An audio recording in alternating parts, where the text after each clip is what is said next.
Bonjour Marcel Gauchet. Bonjour. Hubert Védrine dit Donald Trump, c'est un phénomène fait pour durer. Vous faites la même analyse ? Je ferai la même analyse sur le fond, avec cette réserve près que le phénomène est lié quand même à une personnalité exceptionnelle et qu'on ne voit pas dans le personnel politique américain du moment l'équivalent d'un Trump. Or, l'incarnation dans un mouvement de ce genre est essentielle. De quoi, question au sociologue et surtout à l'historien que vous êtes et au philosophe, de quoi, au regard de l'histoire longue, Trump est le nom ? Au regard de l'histoire longue, la formule que je vais employer peut paraître choquante parce qu'elle n'est pas dans l'air du temps, c'est le retour du politique.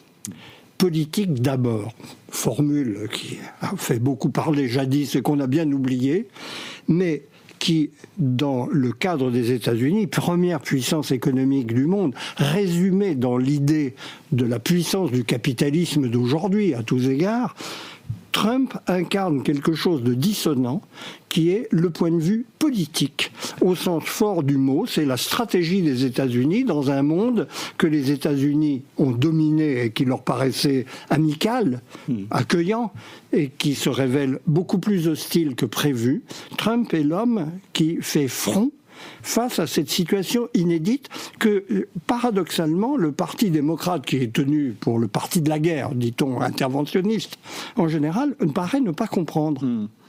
Sachant que le Parti démocrate avait porté au pouvoir un certain Barack Obama qui avait déjà donné une inflexion sur les questions d'intervention extérieure qui ont marqué une rupture avec les prédécesseurs, Clinton et Bush. Oui, le bilan d'Obama est très compliqué parce que c'est Obama qui a en même temps réalisé le tournant, le pivot, le fameux pivot vers le Pacifique par rapport à une puissance essentiellement atlantique. Vous dites que Trump est l'incarnation de la primauté du politique. Vous citez même, pardon de le dire, mais vous citez Maurras sur le politique d'abord. Je n'attendais pas ça de vous et j'attendais pas encore plus que Maurras puisse avoir un jour sa formule pour un président américain. Alors, si vous me permettez de clarifier le point, parce que j'ai cité cette formule parce qu'elle est provocante et elle fait réfléchir par là même. Évidemment que ça ce que Maurras mettait sous ce nom, pour lui, le politique, c'était la remise en ordre de la société. La clé de voûte monarchique donnant la clé qui permet d'articuler toutes les activités collectives. Évidemment, c'est pas de cela qu'il s'agit dans le cas de Trump, qui est banalement libéral au sens le plus classique du terme. C'était ma question justement, pardon de vous couper, mais n'y a-t-il pas un paradoxe que celui qui incarne justement la réussite à l'américaine, le milliardaire, le capitaliste, allié avec Elon Musk, qui est justement l'incarnation du capitalisme actuel, et incarne le retour du politique. Est-il pas un paradoxe mais parce que question à l'ancien marxiste, une ruse de l'histoire. Non, il n'y a pas de ruse de l'histoire. Il y a tout simplement le fait que, dans le cas américain, le politique, dans l'acception européenne du terme, est essentiellement tourné vers l'extérieur. C'est-à-dire, c'est la place des États-Unis dans le monde et leur rôle dans le monde. Leur rôle qui correspond à la vocation, messianique des États-Unis, d'apporter un modèle au monde. Le politique aux États-Unis, il est tourné dans cette direction. Alors que pour nous, le politique est à usage interne, c'est l'autorité de l'État, tout banalement, dans la majorité des acceptions du terme. Et de ce point de vue-là, il y a un changement profond qu'on peut appeler le retournement géopolitique de la mondialisation projet américain, qui, au fond, fait des États-Unis le phare du mouvement mondial, et donc avec une harmonie en quelque sorte d'intérêt entre tous les partenaires. C'est la religion du libre-échange, c'est l'entrée de la Chine à l'OMC. Eh bien, aujourd'hui, on s'aperçoit que cette mondialisation ne correspond pas du tout à ce qu'on en attendait. Elle a donné des moyens aux pays comme la Chine de se retourner contre la puissance motrice que sont les États-Unis. Et je pense que c'est cette situation-là que Trump incarne le mieux dans le paysage politique américain. Je crois que c'est une des clés de son succès. Et peut-être paradoxalement dans la lignée de Barack Obama, qui a été le premier à comprendre ça. Oui.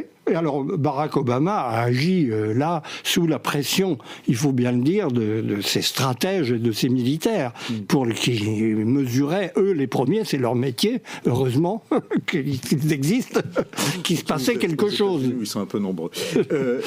Cette élection, avec maintenant quasiment les pleins pouvoirs dont il va jouir, dont va jouir Donald Trump, menace-t-il la démocratie ?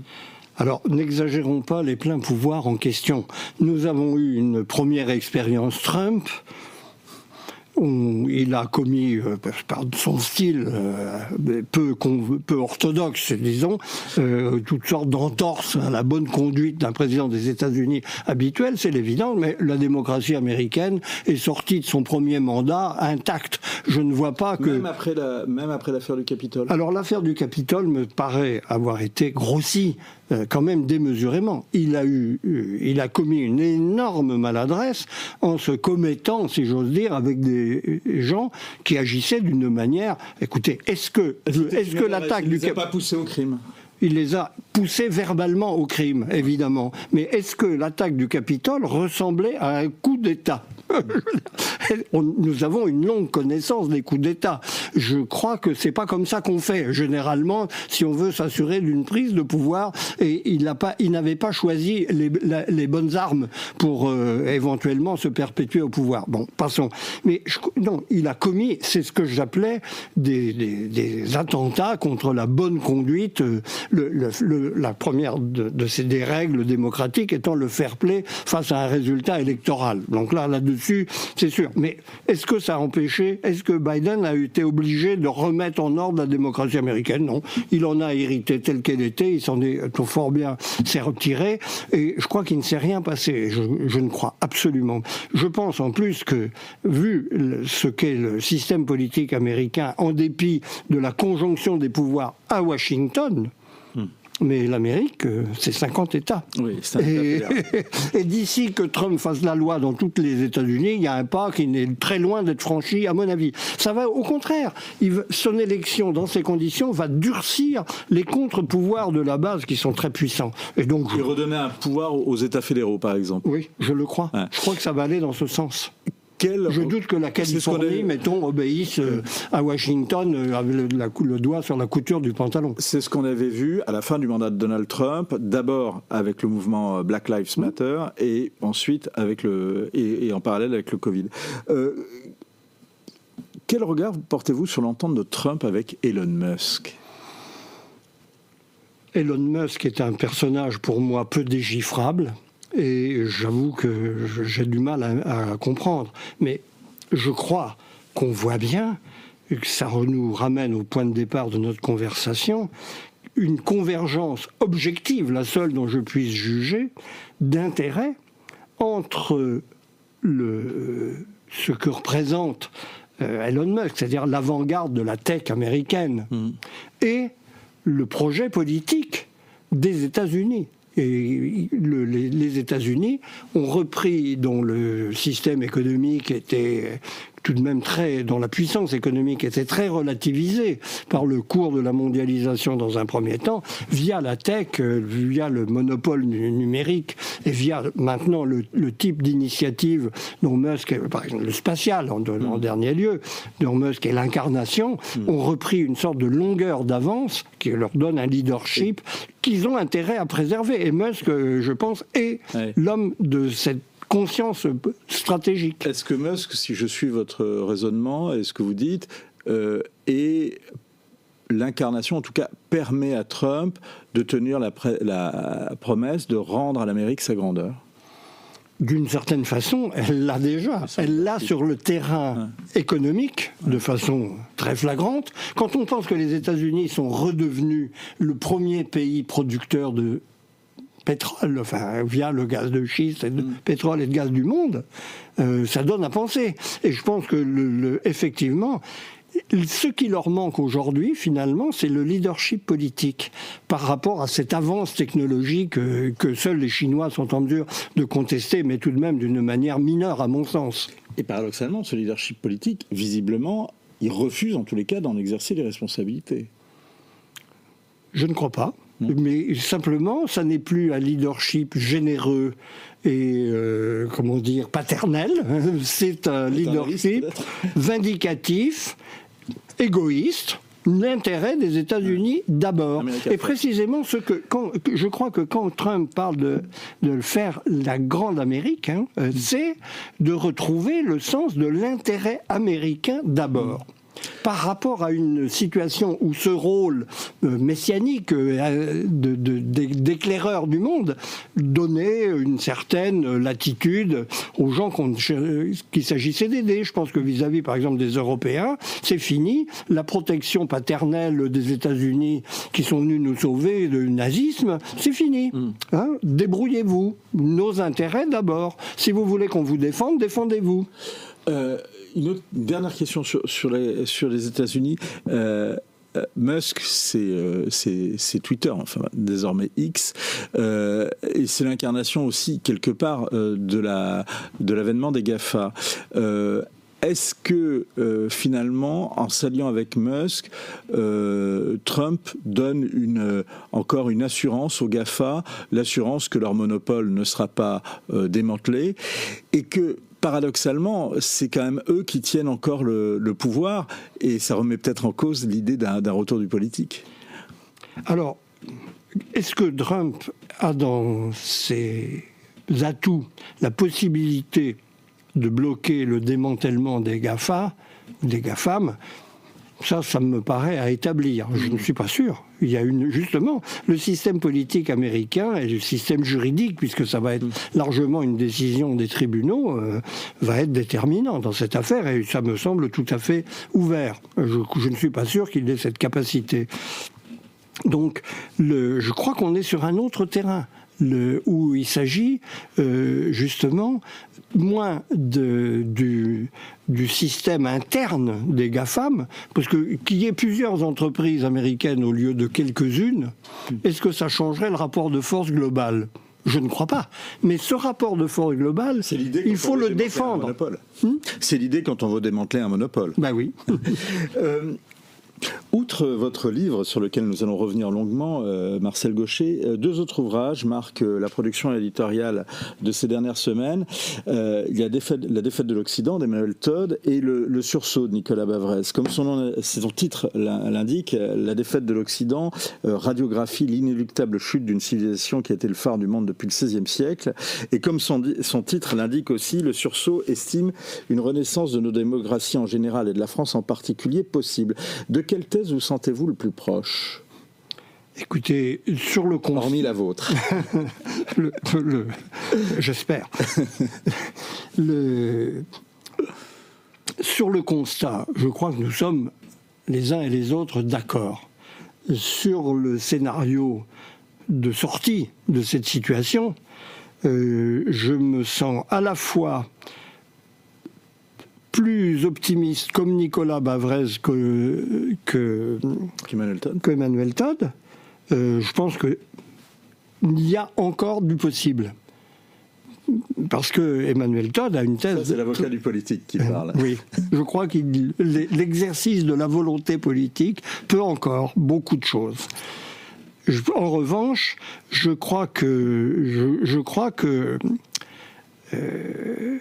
Nicolas Bavrez sous-estime les obstacles et tente à penser qu'au fond, une vision politique assez classique, qui serait inspirée par des principes essentiellement économiques, ferait l'affaire pour nous tirer d'affaire. Là, je crois que l'analyse d'Emmanuel Todd de la décomposition des élites gouvernantes en Occident est beaucoup plus pertinente. Parce qu'il va au fond, et je crois que Nicolas Bavrez s'arrête au fond à l'idée que nous avons eu de mauvais gouvernants, mais nous pourrions en avoir des bons, il suffit de bien choisir au fond, et je crois que là, il sous-estime grandement le problème. Emmanuel Todd met ça toujours en relation avec le niveau d'instruction, le niveau d'éducation et l'attachement qu'une société porte justement à l'instruction. Et ça, c'est une thèse qui vous est chère. Tout à fait. Je pense que nous vivons, en France singulièrement, d'ailleurs les indicateurs sont là, une véritable catastrophe éducative.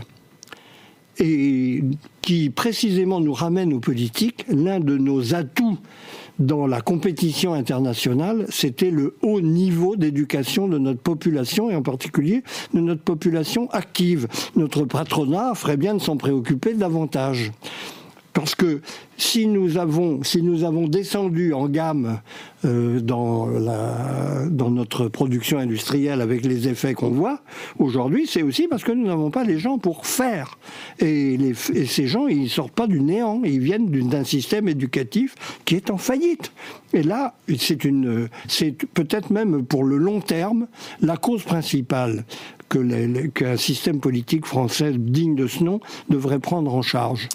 Parce que les conséquences à long terme sont terribles. On va y revenir justement, parce que c'est un point très important que vous évoquez dans votre livre. Juste une dernière question sur l'actualité. Marcel Gauchet, on voit une montée quand même très forte de l'insécurité et de ce qu'on pourrait appeler l'ensauvagement. Par ailleurs, dans les prochaines heures va intervenir le premier vote autour du budget. À voir s'il va être d'ailleurs voté. Est-ce que l'Assemblée, notamment issue de la dissolution et la fragilité de l'actuel gouvernement, sont un symptôme de ce qui vous semble être la crise démocratique actuelle ? Sur ces deux sujets, on a l'exemple même du fait que notre système politique est à bout de souffle, puisque ces agents, les gens qui sont supposés nous représenter à des titres divers, paraissent avoir 10 ou 15 ans de retard intellectuel par rapport à la réalité de la situation. Donc nous n'avons pas la possibilité de traiter des problèmes qui ne sont pas définis dans les termes qui conviennent. Voilà là où nous en sommes. Et quels seraient les bons termes ? Les bons termes, c'est de comprendre les raisons de notre déficit structurel.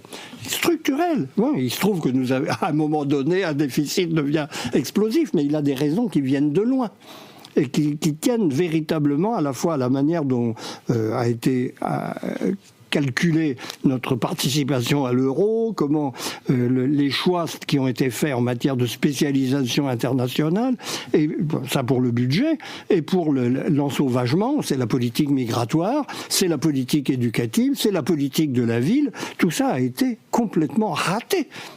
Nous sommes devant un échec collectif qui devrait interroger radicalement notre système politique. Comment de telles erreurs ont-elles pu être commises et venant de loin ? Donc quand que tout le monde commette des erreurs, c'est l'évidence, mais un système démocratique est fait pour permettre, grâce à la rotation des gouvernants, de corriger les erreurs qui viennent d'être commises.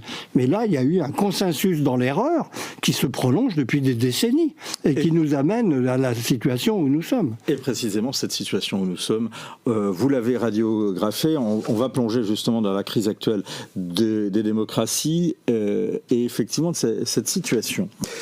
Je reviens justement sur ce que vous venez de dire. Il y a un consensus sur les erreurs.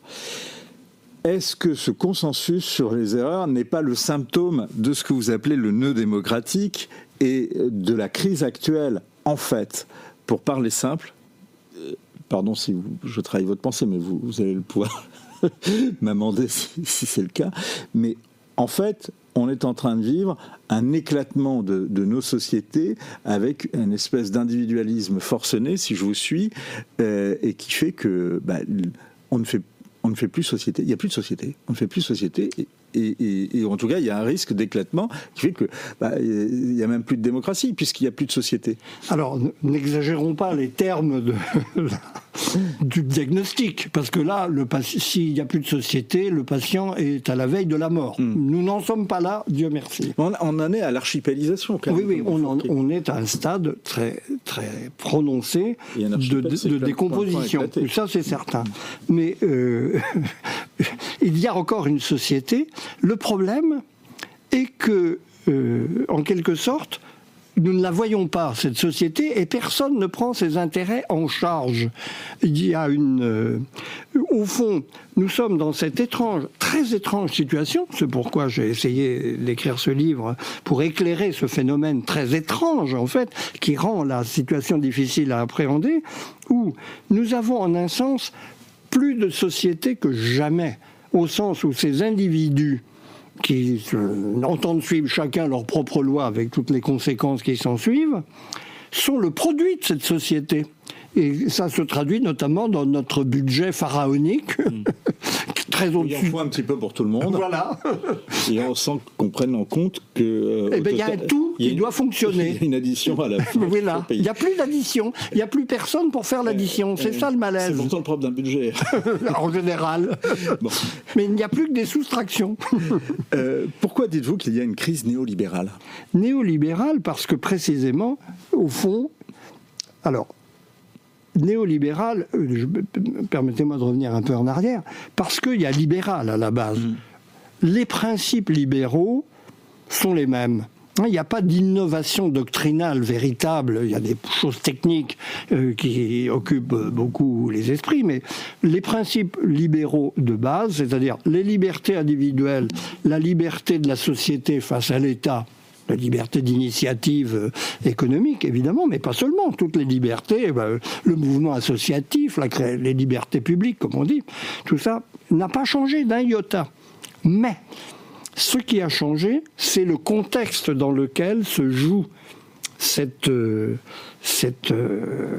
mise en œuvre des principes libéraux. Sur deux plans, le plan qui sont liés, le plan extérieur, néolibéralisme parce que le libéralisme classique s'inscrivait à l'intérieur des espaces nationaux qui n'étaient absolument pas contestés, sinon de quelques visionnaires un peu fous qu'on ne prenait pas vraiment au sérieux. Maintenant, nous sommes dans la mondialisation.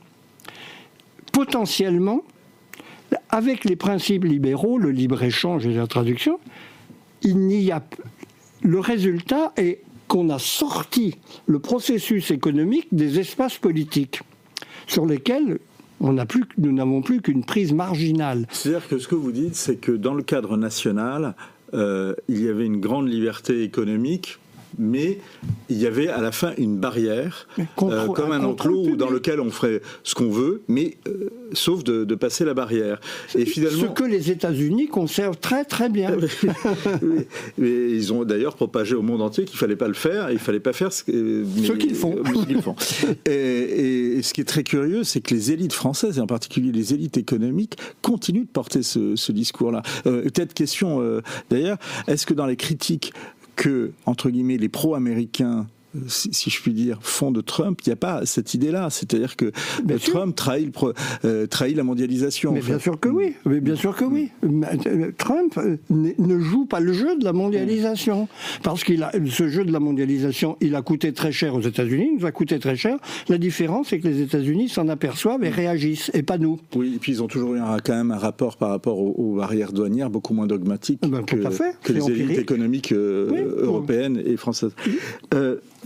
Êtes-vous d'accord ? Qu'appelez-vous le nœud démocratique ? Le nœud démocratique, c'est le fait que, contrairement à la simplicité apparente de nos principes, nous devons nouer ensemble des choses qui ne vont pas spontanément ensemble. Par exemple ? Les libertés personnelles, celles dont nous venons de parler sur le plan économique, mais aussi sur le plan personnel. C'est-à-dire, en plus, j'ajoute un point pour comprendre le néolibéralisme. Par rapport au libéralisme classique, c'était un libéralisme de l'appartenance. On était dans sa nation, dans sa société, et ses appartenances ne posaient pas question. Dans un cadre global, il y a des individus, il n'y a plus d'appartenance. Et le résultat... L'éclatement social. Oui, éclatement de la société, effectivement. Et donc, nous avons... pardonnez-moi, j'ai perdu de... non, donc il faut concilier les libertés individuelles, les libertés personnelles avec... la souveraineté du peuple. Ouais. Et ce sont des... En fait, rétrospectivement, nous vivons dans des démocraties bien installées et nous ne nous rendons pas compte à quel point la conciliation de ces deux principes a été très problématique. Et en fait, elle s'est faite très récemment. À mon sens, les démocraties libérales telles que nous les connaissons datent de l'après-deuxième guerre mondiale. Du moment des 30 glorieuses, c'est là où, grâce entre autres à une grande croissance économique, a pu se faire cette jonction de manière à peu près équilibrée. Elle s'est défaite sous le choc de la mondialisation. En gros, pour vous, si je vous suis bien, il faut être riche et avoir eu 100 millions de morts pour que ça marche, en fait. Ça aide. Bon. Êtes-vous d'accord avec l'idée que la République, nos systèmes, sont comme un système de balancière entre d'un côté César et de l'autre Démos, entre d'un côté la menace de la dictature et de l'autre celle de l'anarchie ? Nous y sommes, parce que précisément, ce nœud démocratique s'est défait. Et nous avons d'un côté, en gros, un parti de la liberté individuelle et un parti de la souveraineté du peuple, l'un et l'autre inconscients de la nécessité de lier les deux pôles, ce qui est un exercice subtil et complexe dans le contexte d'aujourd'hui. Mais là où j'ai du mal à vous suivre, Marcel Gauchet, je prends des exemples terre à terre, mais prenons deux exemples, la France et les Pays-Bas. La France, on a un parti des libertés économiques qui est plutôt le parti macroniste en tous les cas, et de l'autre, on a deux partis du peuple, on va dire, le Rassemblement national et la France insoumise. Précisément, je pense au Rassemblement national, ils ont plutôt tendance à dire qu'aujourd'hui les libertés sont menacées, et de l'autre côté, au niveau macroniste, on a plutôt tendance à se raidir, on a sorti la matraque, parfois un peu fort, enfin, en tout cas ces accusations qui ont été faites au moment de la crise des Gilets jaunes, et on se prévaut quand même d'un retour de l'autorité, avant même l'arrivée de Bruno Retailleau, mais c'était déjà le cas de Gérald Darmanin. Aux Pays-Bas, le parti de la souveraineté nationale s'appelle le Parti des libertés. Parce que, oui, là, il faut à chaque fois entrer dans le détail des cultures politiques nationales. Les mots prennent un relief, ne changent pas de sens, mais prennent un relief différent dans chaque contexte. Liberté peut vouloir dire aussi, justement, protestation plus ou moins xénophobe contre la générosité d'un État social à l'égard des étrangers. C'est-à-dire la liberté étant celle qui s'exerce par rapport à un État fiscal particulièrement avide et qui fait peser effectivement une forte contrainte sur les personnes. Donc vous voyez, là, les étiquettes politiques n'ont pas grand sens du point de vue des données de fond. Elles sont trop contextuelles pour que ça soit significatif. Question au philosophe. Actuellement, on l'évoquait tout à l'heure, avant que vous veniez sur la question des fake news, revient en force un terme qu'on croyait complètement disparu et englouti dans la pensée des modernes, c'est le terme de vérité. Est-ce que justement la crise, le fondement de la crise, il ne vient pas justement de la crise de la vérité et d'une notion qui est liée en matière politique, qui est celle de bien commun? Derrière vérité, il y a un mot que j'ai déjà employé, le mot appartenance, le sentiment d'être dans un espace commun avec les gens avec lesquels on n'est pas d'accord. Quand vous avez un espace commun, vous admettez la vérité des faits dont vous pouvez tirer des conclusions très différentes. Il y aura tout. La démocratie, c'est le régime de la division des opinions, mais sur la base de consensus sur les faits face auxquels il s'agit de se situer. On peut tirer des conséquences différentes des mêmes données. Là, ce qui se passe, c'est ce qu'on appelle polarisation, un mot qui dit bien ce qu'il veut dire, je crois. C'est le fait qu'on ne reconnaît pas les mêmes données, les mêmes regardez, sur un simple fait, tous ces problèmes de sécurité que vous évoquiez tout à l'heure, ça se résume aujourd'hui dans une opposition verbale entre un parti pour lequel il s'agit de faits divers, les faits liés à l'insécurité, et un parti un parti de l'opinion, hein, je ne parle pas des partis politiques. Non, c'est autre chose. Pour lequel il s'agit de faits de société, c'est-à-dire qui appellent une réflexion. On n'est même pas d'accord sur la qualification des faits. Comment traiter des faits sur lesquels on ne sait même pas comprendre de la façon commune au niveau basique de ce qu'ils représentent. Voilà, là nous sommes très exactement dans l'ère de la post-vérité, c'est-à-dire dans la possibilité d'admettre une zone commune de diagnostic sur la base duquel on peut proposer des solutions différentes. On vous donne de nombreux concepts, Marcel Gauchet, la fracture sociale, la sortie de la religion. En vous lisant, on apprend qu'il y a eu 4 et plus récemment 3 types de régimes. Le régime hétéronome où le politique n'est pas une fin en soi et tire sa légitimité de la soumission de la société à une loi autre, et en particulier une loi religieuse. Le régime autonome où on sort de la religion, mais on a un consensus. Voilà, je vous le fais très simple. Et une forme de soumission. Et puis un régime autonome total, le régime actuel. On pense finalement, en vous lisant, à la phrase de Dostoïevski, si Dieu n'existe pas, tout est pareil. Ce que Dostoïevski n'avait pas anticipé, c'est que nous pourrions arriver à un système social qui produit sa propre mise en question. C'est-à-dire un système social qui éduque ses ressortissants, sa population, à l'idée que tout est permis. C'est-à-dire un système autocontradictoire et peut-être autodestructeur, ce qui est la grande incertitude.